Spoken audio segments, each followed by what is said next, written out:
নবীজি বলেছেন তিন কারণে মানুষের হায়াত কমে যায়। তিনটা আমল করলে, তিনটা বদ আমলে মানুষের হায়াত কমে যায়। দুনিয়ার জমিনে হায়াত কমে যায়, কমতে থাকে, হায়াতও কমে যায়, রিজিকও কমে যায়। বলতে পারেন হুজুর আমরা জানি হায়াত সীমাবদ্ধ, তাহলে হায়াত কেমনে কমে?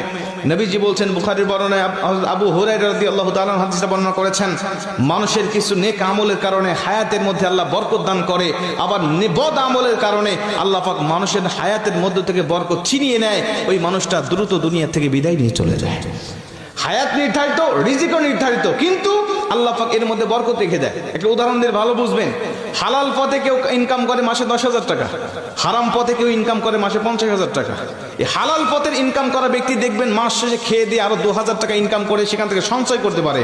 50,000 টাকা যিনি হারাম পথে ইনকাম করে, মাস শেষে তাকে আরো 10,000 টাকা ঋণ করতে হয়। কথা কন ঠিক কি না? তার মানে হালালের মধ্যে আল্লাহ বরকত রেখে দিয়েছেন, হারামের মধ্যে কোনো বরকত নাই।